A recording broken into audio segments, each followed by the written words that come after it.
Now, I have in red here these general signs of what makes a letter or a package suspect. And I put this phrase in red because they're not in order of importance, but you're looking for any one of them or a combination of them. These are found in many different publications, which we'll review later in the presentation, but let's review some of them.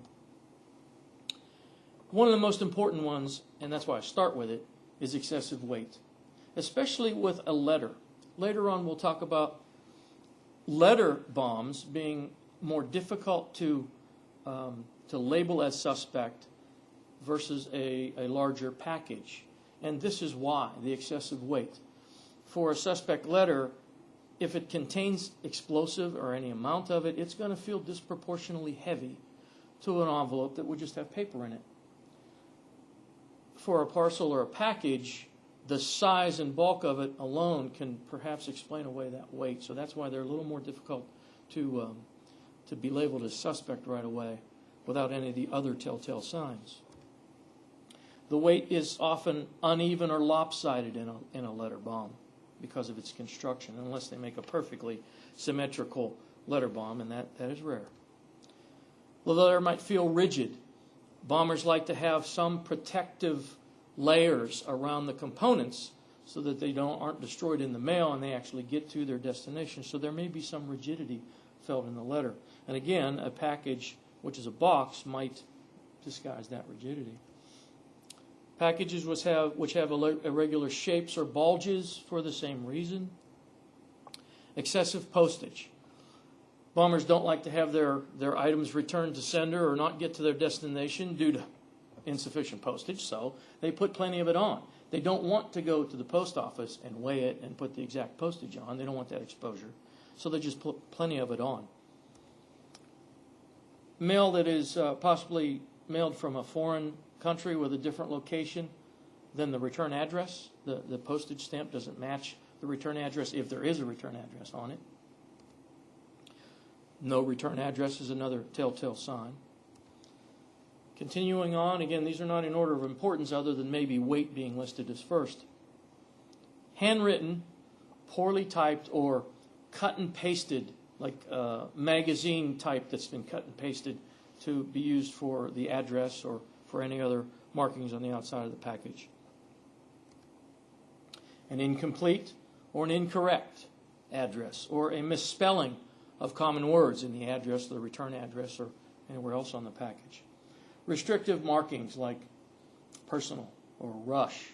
One of real concern is do not x-ray, confidential.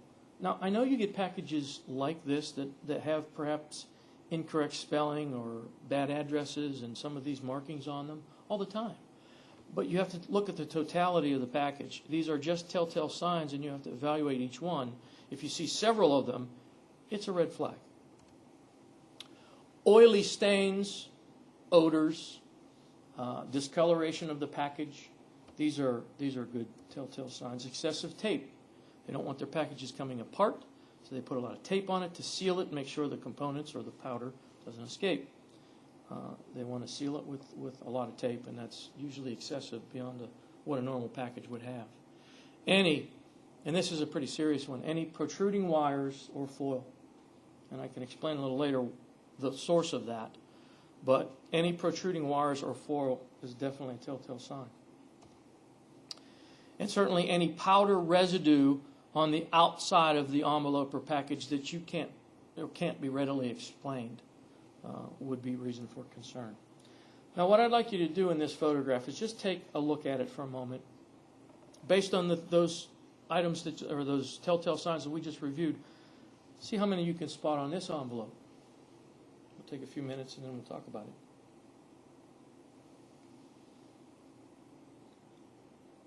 Some are obvious and some are not. This has excessive postage. Now, you don't know how much it weighs, so the excessive postage may not be too excessive, but it appears to be. The crease in it, you can see kind of on the right-hand side, looks like it's a lopsided letter, and that was one of those telltale signs. Gives it the appearance of being lopsided. You have a cutout of the word confidential. If you see in the lower left corner, that's a protruding piece of foil. The foil or the wire, let me explain that right now. Typically, those are safety wires. And in the mid-'80s, when these were sent a little more regularly than they are now, when they were built, there was a safety put in them. As they were assembled, the components were put in the envelope. The envelope was sealed around it. That was a safety device. That was a safety wire that it would protect the bomber when it was being constructed. And then usually someone else was given the letter to deliver. And they were told to pull the safety wire before they got it in the mailbox. Well, whoever the low-ranking duty terrorist was that day might not have felt that lucky. And many of these were sent with that safety wire intact.